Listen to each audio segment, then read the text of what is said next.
She's on the street. She's on set of time. Great. Good morning. I'm Janice Downing of the Shake Event Center and the Historic Coliseum building. I'm one of the owners, and so is my partner, Alicia Belton. I'd like to welcome the governor of the great state of Minnesota back to our spaces today. In June of 2024, the governor graciously opened our space as a part of our opening ceremonies, and we're honored to have him here again today to do the press conference with you on the paid time leave. I'd like to just take this time to say that our consulting practice, Common Sense Consulting at Work, has provided generous paid time off. And at CSC, we truly believe that people are able to do their best work when they feel valued. And part of that is giving them time off to restore themselves.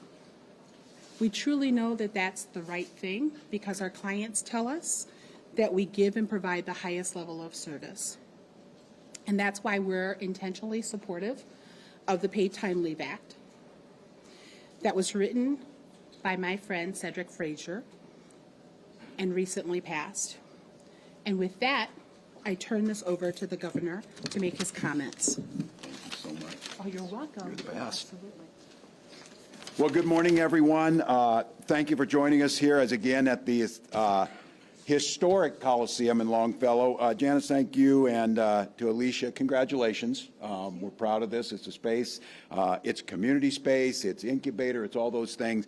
It's appropriate that we would be here to celebrate paid family medical leave. A big thank you to Commissioner Verilek and his team. We've had, is it safe to say, hundreds of conversations over the past few years about implementation, and I'm here to tell you, and I'll go slowly so you get time to get this down. Paid family leave was launched on time, under budget, and with full functionality, and with the outside verification, some of the strongest safeguards of program integrity, or the strongest in the country. To date, nearly 18,000 people have applied, 3,500 people have been approved. That means thousands of Minnesotans, whether it's to care for children, to take care of medical issues, to care for a loved one, are now not going to have to make heartbreaking choices between their financial stability and the well-being of their family. This program benefits workers, but as we're here, and you're going to hear in just a minute from Kevin, you're going to hear a little bit from Lillian. You'll hear folks talk about this, what it means for employers and the workforce. What we know is when folks have the security of paid family and medical leave, they're able to take care of their health, their family's health, they're able to bond with their children, but they're also able to see productivity increase. And what we see is loyalty and retention in companies that have paid family and medical leave is really, really high. There's a reason that big Fortune 500 companies all have the program. The problem has always been it's difficult for smaller employers, but it's not difficult in 13 states, Minnesota having the best of those programs amongst them. So I'm incredibly proud over a week of watching this happen. I think it needs to be stated, we're joined here. A special thank you to Reps Frazier and Mann, the authors of this in the House and the Senate. This is one of the most transformational pieces of legislation that Minnesota has passed in decades. An entire career would go by, a successful career, with not doing something like this. These two leaders made that happen, and from me and the people of Minnesota, thank you. We have Rep. Sensamura, and I think we're going to be joined by Senator Mohammed, who were instrumental in helping us get this done, helping build the coalition to make this happen. We're implementing the program. We built a modern system around it. It is secure. And we've got the support lines. Hundreds of meetings with the team that was there in outreach to employers of ways to make this happen. We have done countless checks on this, and a few weeks ago, as we started to soft launch this thing forward, we did the checks and balance, the go, no-goes, and I just have to tell you, I express my deep gratitude. You've got some of those folks here in the back of the room. An incredible amount of work doing this really important work against a backdrop of making sure that program integrity was of utmost importance, and so I'm incredibly grateful for that. This has helped families succeed. This provides security to Minnesotans. It makes us a destination state for both employers and employees, strengthens what we know needs to happen in communities, and I just have to tell you, I'm incredibly proud of it. We've done a lot of work to make it happen, and it is all about, as you hear here, families, so that parents can bond with their children. It is stunning to me that there are about 3 countries in the world that don't have this. It is an absolute travesty that there are states in this country that don't have the capacity to paid family medical leave. So I would tell all of those states out there and all of those folks, look to Minnesota. We've got a team here. Don't hire them away from me, but we've got a team that's willing to help to build this out, to produce the results that we're seeing, and to move forward. With that, I'm going to let you hear from some of the folks who are actually implementing it, know what it means to them. I'm going to turn it over to Kevin Brown to talk a little bit about what it means to his business. Kevin, you got it. Thank you, Governor. My name is Kevin Brown. I'm the president of the Seward Civic and Commerce Association and the owner of SmartSet Community Printing. We're a union print shop located just a few blocks north of here in Seward neighborhood. So about 4 years ago, one of my employees had been with me quite a while, married her college sweetheart, and my wife and I attended her wedding. 3 years ago, on New Year's Day, she gave birth to her daughter. So obviously she wanted to keep her job. I wanted to keep her as an employee. And we had a lot of discussions about how she would get through the time that she needed to take off to bond with her new child. So she agreed to take her 3 weeks of paid vacation time, all in January. And after much deliberation, I agreed that it was the right thing to do to pay her for 3 weeks of paid maternity time. This was pretty expensive, and I spent a lot of hours pulling extra shifts, covering the work that she normally did, as well as paying for contract laborers to cover her shift while she was gone. So small businesses in Minnesota account for about half of the jobs in the state and the majority of new jobs created. However, we pay 18 to 20% more for benefit plans like insurance, short-term disability, if we can get it at all. As the governor stated, it's pretty easy for large corporations to cover that expense, very difficult for small businesses.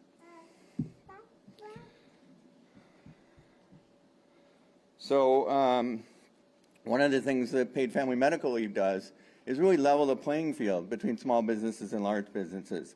Having every person in the state now have access to paid family leave, people don't have to make the decision of where to work based on the benefits. So I compete with for the same employees with Target Corporate for graphic design, and I've lost a number of employees to Target, not because of the wage structure, but because of the benefits that I was able to provide weren't up to the level that they could get at a large corporation.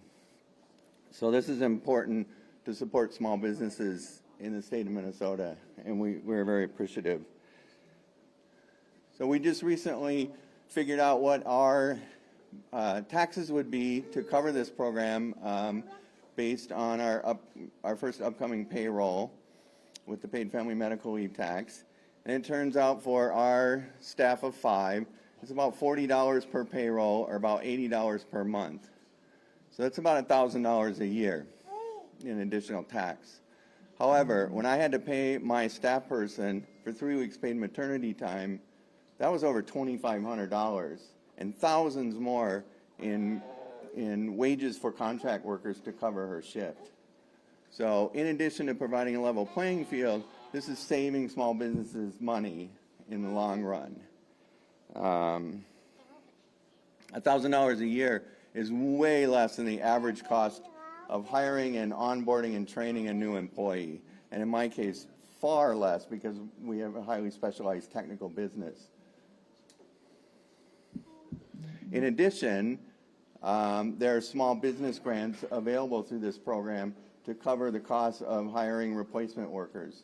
So for $1,000 a year in taxes, I get, my employees can take paid time off, and I get covered if I have additional expenses because of that leave. I think every small business will tell you that our success or our failure is dependent on our employees. And this is a great step forward in being able to provide the benefits across the board that will attract and retain the best talent. I know that in Washington, D.C., empathy has become a dirty word, but we have a little secret here in the heartland. We know that caring for our employees, our families, our neighbors, and our community is good for business. Thank you. Good.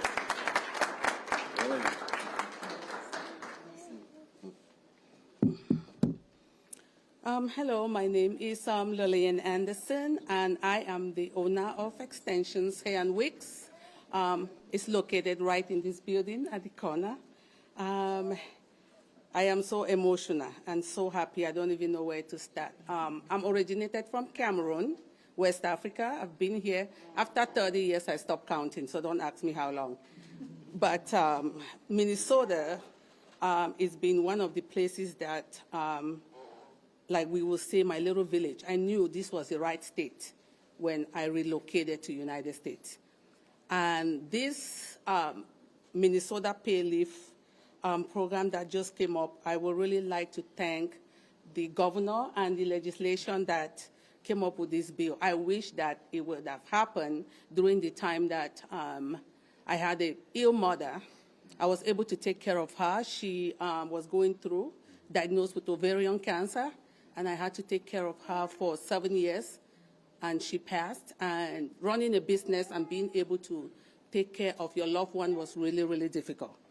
And not only that, this bill is really going to help a lot of the clients because I specialize on hair and hair replacement.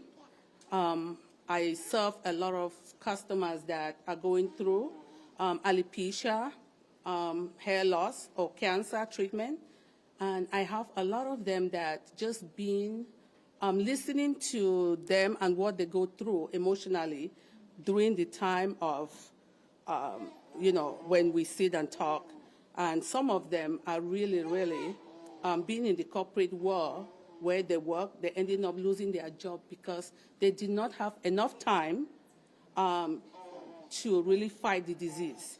And so with this opportunity for small business like myself and also caregivers, which I did, and also, just the whole demographic of business people, this is a great opportunity for us, for Minnesotans, and we really appreciate this bill being passed and this pay leave program, what it's going to do and help people across.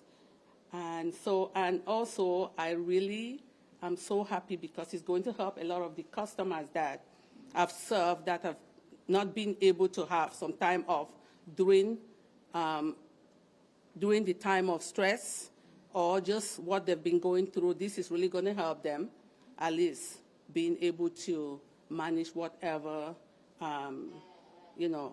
illness they're going through. So thanks, everyone.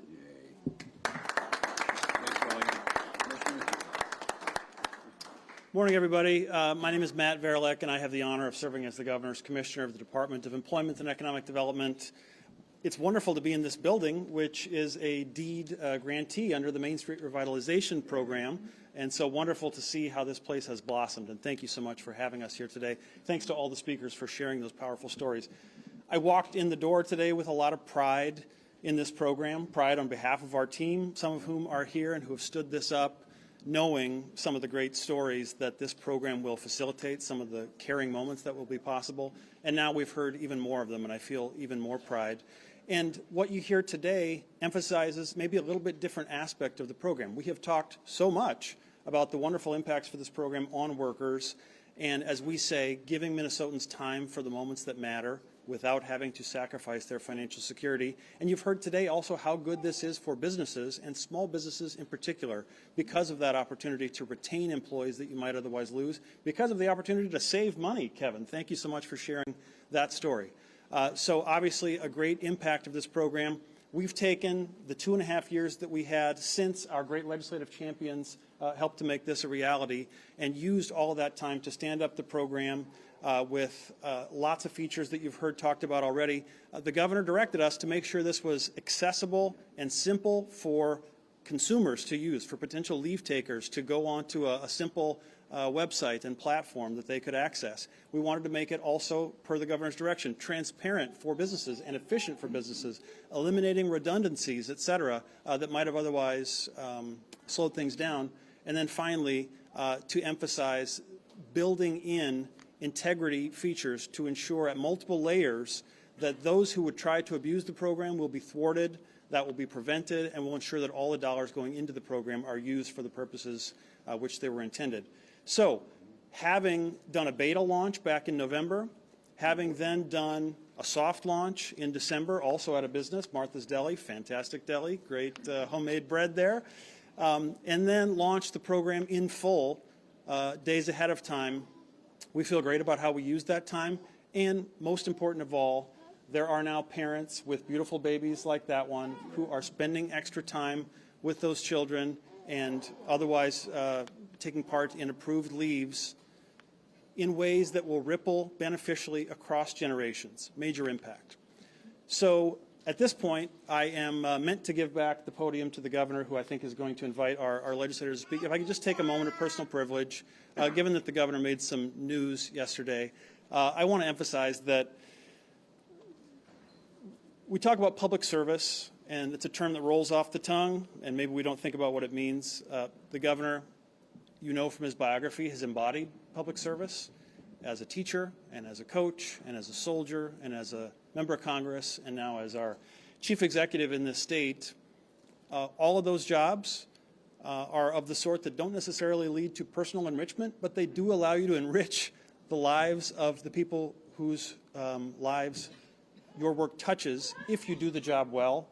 And my goodness, look at how the governor has done this job with energy, with integrity, with selflessness, and with extraordinary impact. So thank you very much, Governor, for your service.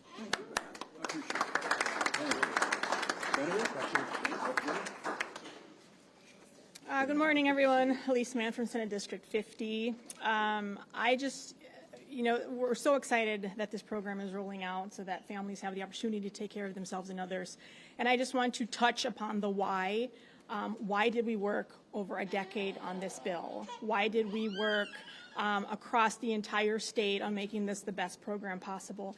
And we know that paid leave decreases hospitalizations for infants, it decreases clinic visits, it decreases maternal morbidity and mortality, it decreases postpartum depression, it decreases preterm labor, it has incredible health impacts. And as we heard, it increases productivity and profitability for small businesses, especially. Like the governor said, there is a reason why the biggest businesses in the state already have this program in place. It closes the wage gap, both gender wage gap and the racial wage gap. And so this program has benefits across all sectors. And we are very, very excited to be part of it and to have Minnesota be part of it. I do want to thank DEED for all the work that they have done. Greg and Evan, and the entire team who at night go to bed knowing that they spent their days making somebody's life much easier. Which is really, really special. And a side note, too, I do want to thank the governor myself also for a different reason. I am still a practicing physician, and I know that during COVID, extremely difficult decisions were made, and I think we would have been significantly worse off if we had had somebody else in charge. And I do believe that the decisions that were made by Governor Walz during COVID-19 saved hundreds, if not thousands, of lives of Minnesotans. So I want to personally thank him for that. Thank you, Dr. Mann.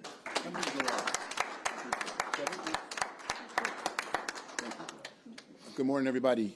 Representative Cedric Frazier, District 43A, which covers the cities of Crystal and New Hope. I took over carrying the bill after Ruth Richardson left the House. She was extremely instrumental when we passed it in 2023. I took it over after to make technical changes and to continue to usher it through to where it is today. Again, I would say thank my folks from DEED, Evan and Greg. Thank you all, Commissioner. Thank you all, and obviously the governor for being steadfast in making sure that we got to this point here today. And Senator Dr. Mann mentioned a lot of the things that I would have said foundationally, but I'll just say this: in this moment of chaos and uncertainty, this is a shining and a bright light for many of our workers in this state, to at least know that they don't have to worry about making a decision between a paycheck and taking care of themselves, taking care of their families, or their loved ones. So I'm just happy that we're here this day. All systems are go, things are going well, and I thank you all for being here to cover this story. Thank you. Thank you all again. It's exciting. We'll hear the stories. We'll take on-topic questions. I'll be glad to take some off-topic after we let these folks go. But any on-topic to the folks here? Regarding oversight of the program, I'm just going to throw a bunch of questions here. Like, yep. Which agency will provide oversight? Who will be the investigators? Will it be audited? How often? Will the Attorney General's office play a role in that? Can you just speak to that? Those conducting oversight will, to a certain extent, probably make themselves known to us. We are responsible for implementing it in a way that has multiple layers of protection against misuse. And so we already take lots of questions from the legislature, and no doubt we'll have more of those as well. Just in terms of the integrity features, of course, you have to verify your identity on the front end, typically with a selfie and your driver's license. We need verification of any claim of the need for leave, and so if it's for welcoming a baby, we need to have documentation verifying that, or if it's for a medical condition, we need to have documentation from a legitimate medical provider. So those, and then other cross-checks that we can do regarding payroll data, et cetera. That's how we help to ensure integrity, and then we invite others, and we will continue to be transparent about how the program is operating so that they can do their scrutiny and do their due diligence.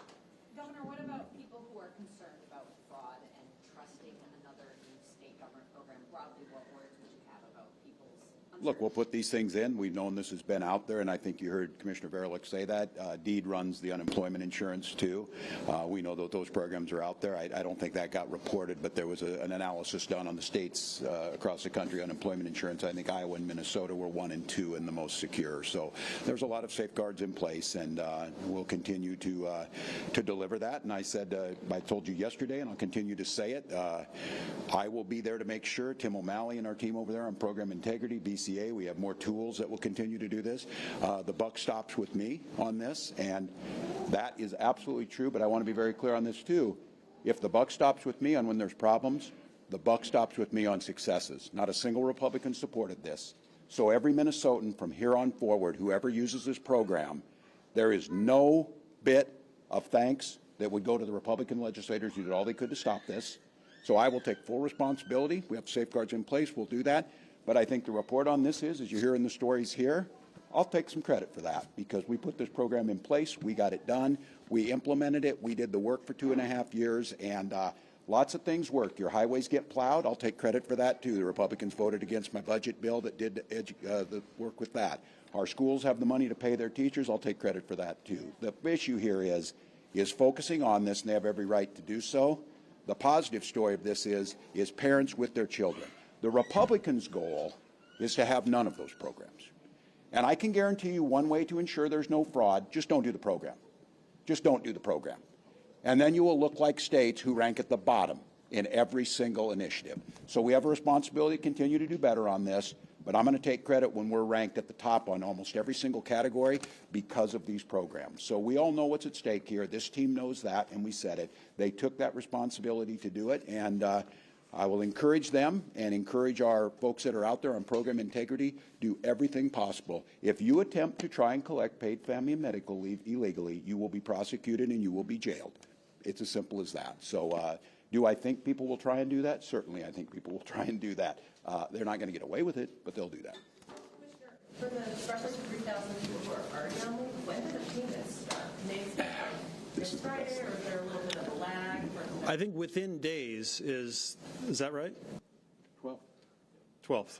Yeah, so the 12th, and we have members of the team there in the back. Yeah. Commissioner, can you gave an update on Friday on the numbers for the first couple of days of the program. What have you guys seen since that update, and has that tapered off a little bit? Are you guys still having the same kind of, I think you said a week turnaround on Friday? Right. What's that look like? Yeah, and we did an availability yesterday and gave an update as well. There has been some reporting that I think was mistaken about how many applications have come in since the beginning of January versus when we opened for beta launch. So the numbers, I think, were 12,000 by January 2nd, which reflects all the way back to November. We had, I want to say, around 700 per day coming in over the weekend. On the business days, we've been closer to 2,000 coming in per day. And so I think the governor cited the number of a total of roughly 17,000. We want to emphasize that that is applicants. And then, of course, our team at DEED needs to do the adjudication where we're reviewing all the details and approving some, rejecting others, and in other cases seeking additional information so that we can render a judgment one way or the other. Do you have a sense of your approval rejection rate so far?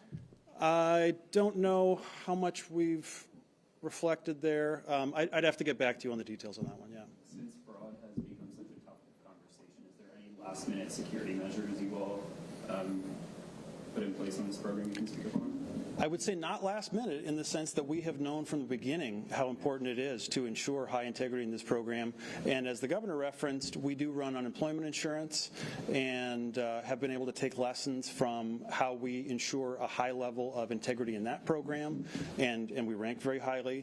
And then likewise have had the benefit of learning from the other states that have already done this. And the legislative champions with the governor and lieutenant governor, of course, crafted a version that we thought was very implementable. And consequently, we feel good about the collection of fraud prevention layers built into the program. What's the difference between the paid leave program at the state level and the one that's already in place in Minneapolis? And considering that Minneapolis has not reportedly experienced any fraudulent activity in their program, is there any models that you can take from that program that would assure the public? I got to confess, I'm not familiar with the Minneapolis one, so I would have to learn more about that one myself. And let's just say an employee leaves their job. Do they get those, and they don't cash out on their paid sick time while they're employed? Do they get that back when they leave, or they're no longer working? Well, the notion is that you would come back to your employer after completing the leave. And it's important to say that we always emphasize the partial wage replacement part of the program, meaning you get a payment, but also you get job protection, meaning that you can return to the equivalent position. Commissioner, can you clarify, in response to Lee's question, when you said those who are conducting oversight will make themselves notice, what did you mean independent? Meaning we'll get... You have people doing oversight within... Exactly. I'm saying we control our role in implementing the program and ensuring integrity on the front end. But anyone that wants to be analyzing our performance on that, be that the OLA, be that the various legislative committees, they will let us know when they want to do a hearing. And already Deputy Commissioner Rowe has done a 2-hour hearing in front of the Fraud Prevention Committee, for example. And Legislative Auditor Judy Randall was in the audience and was just asked sort of impromptu to come up to the table. And she acknowledged, hey, we have not audited the program yet, but said that based on everything she sees, she is impressed at the integrity measures built into the program. All right. Well, thanks, everybody. Thanks, representatives. Grateful. Grateful. Senator Mohammed, good to see you. Well, thank you all for being out here. Again, really proud of this program. It is a game changer for working families. It's one more piece of that building blocks to making Minnesota the best state in the country for to raise a family, and we're off and running. And I think it's pretty impressive to get this thing going. Of all the implementations we have to implement as the legislature writes it, but by the 12th, we're going to have people receiving their payments. With that, I'll take some questions. Governor, did you make the decision to end your campaign by yourself, or did you receive pressure from Democratic allies? This is a decision that I make and make with my family, and certainly I think, as I said, it's the right decision. I'll note, I think it's appropriate we're here today. The war that's being waged against Minnesota, you're seeing it. We have a ridiculous surge of apparently 2,000 people not coordinating with us that are for a show of the cameras. I'm going to note to all of you, today is January 6th. There's no debate what happened. The President of the United States led an insurrection against a fair election to try and overturn that and, report both sides of this. Well, he said he really didn't, and courts convicted 400 of them, and he pardoned them. No, he did that. He did that, and that's today. And it's clear that we also saw today he implemented 5 states are being punished with a freezing of federal funds illegally that were appropriated by Congress, our tax dollars. And I find it interesting that Minnesota, California, Illinois, and New York were taking that. The interesting thing is the biggest fraud trial in the country is taking place in Mississippi today with $100 million of welfare fraud. And, I don't believe Mississippi was on that list. So look, this is a concerted effort to try and destroy the president's opponents, to destroy the rule of law, and it became apparent to me that he was going to do that with me being there, and I just feel, along with my family, that it's the best decision for Minnesota, and I feel very confident in that. I think it's going to be clear that Minnesotans agree with that. Governor, can you talk about Can you break down your conversation with Senator Klobuchar on Sunday? I've talked to everybody. Can you break down specifically the conversation with her? Did you recommend that she consider running? I spoke with first conversation. I spoke with all of the delegation. Let them know. I spoke with a lot of key allies. I spoke with my family, and just let them know that this is what we were going to do. And Senator Klobuchar was one of those conversations. I think that we have a very deep bench. It's very clear to me. Again, I would mention this, that again, none of the people running for governor of Minnesota voted for this program. None of the folks running for governor condemned January 6th, and none of the people, the Republicans running for governor, had the damn common decency to Melissa and Mark's children, have asked them to stop doing what they're doing, the president. The question I would ask all of you is, you need to ask those people running for governor if they would ask the president to please stop attacking the Hortman children and telling lies about this. And so I am very confident a Democrat's going to win this. My conversation with Senator Klobuchar was the same conversation I've had with many others. Governor, there's been the constant drumbeat coming from Washington, from the White House to many of the different departments in Washington, talking about fraud and talking about you. What was the one thing that you heard that said, this is why I've got to step out? Was it that constant drumbeat coming at you, or was it more of a personal decision? No, I think it's a personal decision. It's effectiveness. I never took this job to be governor. I took the job to pass things like paid family medical leave. I took this job to get our children food. I took this job, and what I will continue to do for a year is I will protect every single person in this state, and I had an announcement to them on our LGBT community, especially our trans community. Stay the hell out of Minnesota for the folks who want to hassle those people. These are our neighbors. So for me, it became, if I can be as effective doing that, and it's clear, look, I don't think any governor in history has had to fight a war against the federal government every single day, and now it's reaching down into our commissioners. And look, what Donald Trump tweeted the other night put the Hortman children at risk. They have to look at security, put my family at risk again. What he's doing to the Somali community is absolutely unconscionable. And at some point in time, this is about, I don't know what it is. Whatever it is, I bug the crap out of Donald Trump. I would argue it is because I believe in public service. I've not enriched myself in office. I treat people with dignity. I agree to compromise with people. And the attacks on Minnesota are far beyond me, and it's hurting Minnesota. Here's what I have full confidence in, is Republicans are going to lose races up and down the ticket, because where is their plan on health care as health care prices doubled? Where is their plan to push back on the president? Again, for God's sakes, the children of a murdered speaker, and they can't speak up and say, Mr. President, this is wrong, stop it. And you write a story that one retired legislator said it and one member, how can you not have every single one of them saying this is wrong? And I'm going to fight this without having to spend any time worrying about the politics of this.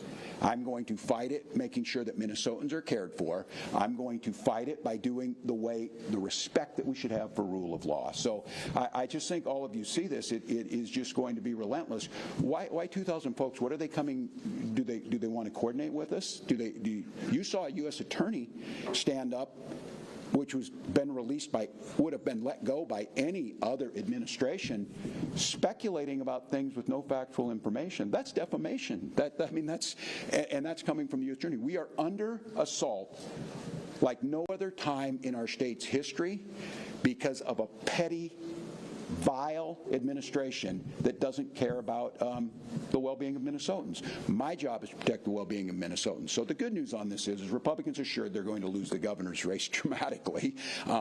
That's fine by me. I don't care who sits in this seat as long as it's not one of them who hurt Minnesotans. I care that it's somebody who understands and respects this office. Jana. You just talked about the danger. Your daughter made an interview talking a little bit about the danger. Was there any part of the governor that thought when you were making this decision, did it cross your mind that not by any nature of what you've done, but just because of you being you and being the target, that people's lives were in danger? Yes. Whether they be so, you felt that. Yes. For Sophie call it other. That. Yes. Yes, and for our Somali community, yes. Look, I'm on the list because whatever it is, they hate us. I may be on the list because of last fall. I may be on the list for whatever reason. But yes, that's exactly what it is. And look, I don't know how you spin the story other than him pushing that conspiracy theory. You don't have to listen to me. The Hortman children told you that. We shouldn't have to be talking about them. Respect their privacy. We just attended a wedding, which was a joyous day, with 2 empty seats from someone who was murdered. But, there's rumors out there and all this. That is frickin' evil. And every one of you in this room knows it's evil. And that type of hate and those types of threats that are actionable, yes. And look, I'm concerned for my family, but I've got a little bit of protection now. My family, not so much. But what about Somali immigrants who are minding their own business? We've got 2,000 folks. We don't even know who they are. They'll be wearing masks, being here in Minnesota, harassing them. If you want us to fix fraud, come and help us. Come and help us do that. They're not interested in that. Have you given any thought to what's next for you after you leave office? No. You're only going to be 62. No, I know. I'm going to run some more marathons. I'm going to defend my turkey trot title. I don't know if I told you all that I won my age group in the turkey trot. Look, I got a year of work to do here. I think it will be the most challenging year, and that includes probably COVID, because I caution Minnesotans, this is going to worse before it gets better. Everybody here knows, you will be nonpartisan and you will be fair in this, but the vast majority of the country knows this because Donald Trump's in trouble. The Epstein files need to come out. The economy's sinking. We're fighting a war in Venezuela. I will tell you one thing on this, that today, people in Minnesota, the work that we did and the bill that I signed makes their life a lot better. And I would ask those folks who think Donald Trump's doing the right thing, do you think not getting paid family leave and fighting a war in Venezuela has improved your life? Because if it is, I don't know what I can say to you to help you vote for something. But that's where it's going to go. For me, I'm going to do this work. To be candid with you, what I'm really good at is I'm a really good geography teacher. And I think that's something where I would find the joy in getting back in there, trying to teach, do the things that we want to do. So yeah. Last one here. Has the Optum fraud report come back to your office yet? Or when? Not analyzed yet. The one I got today, and I'll tell you just as a heads up on this, we got the Axtell report back on Capitol Security, and that's my next step on this. And I do want to kind of preview a little bit here. If Republicans think that I'm not coming to make us more safe around guns, they are sadly mistaken. They are going to take votes on protecting our children, or they're not going to get anything else done. When that report comes back, that will give us, I think, some idea where we're going. I'm excited to see and hopeful what Tim O'Malley's going to see. I think you're seeing this. I feel pretty confident right now that the plan on how to get there is getting pretty well laid out. I think the gap analysis of where there were gaps is pretty well there. I think we're going to have to figure out how we implement some of the safeguards in place, probably have to come back to the legislature. It'll be interesting to see, and I really do appreciate that question about the fraud committee. If I'm not mistaken, this planned meeting on fraud in this program before it implemented was the very first meeting ahead of trying to prevent. I need the legislator to help me on prevention. It's pretty easy after the fact to say this happened. They're really good at that. They're not so good on the front end, so I think that would be good. But I just want to say again to all of you, incredibly grateful. I'm going to make note of this. I had my team verify this.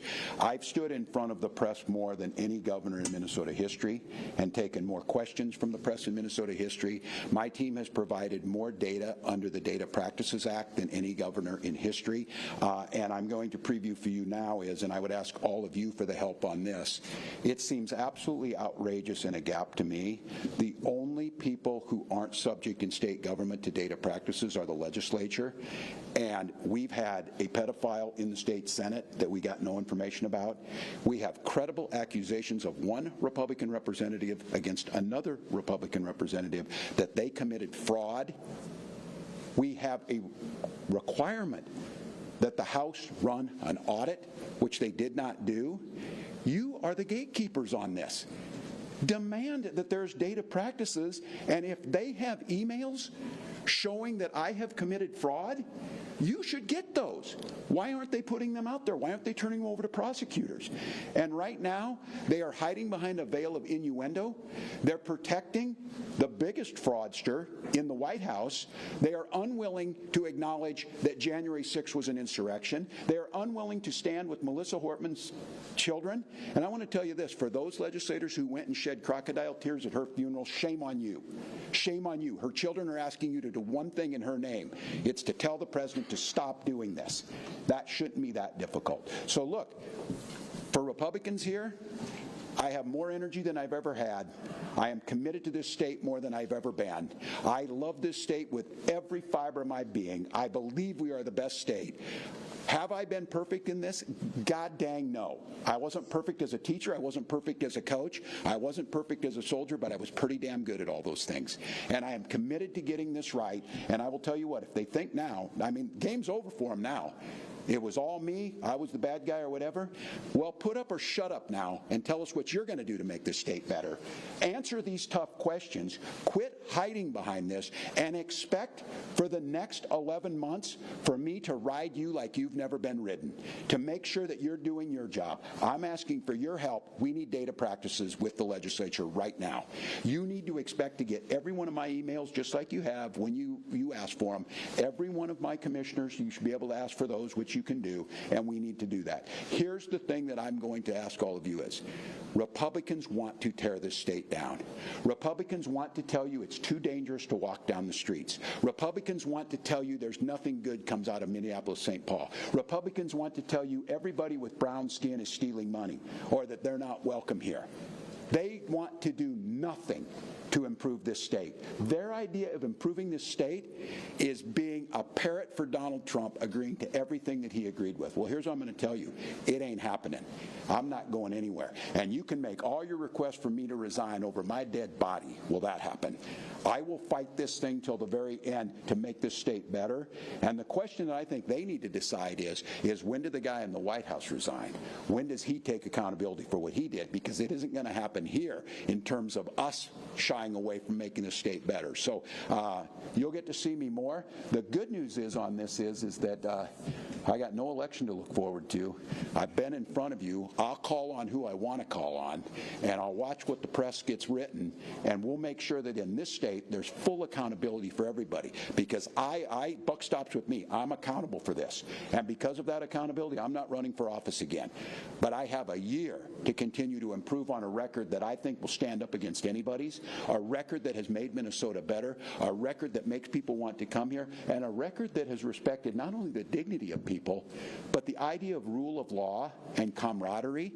So the one thing that I hate is anytime I get drug into being next to Donald Trump, God help me, I don't want to be judged against that guy. Judge me against an average Minnesotan going out to do their job every day and being decent to their neighbors. So thank you all, and we'll be back. Thanks. We got it. Thank you.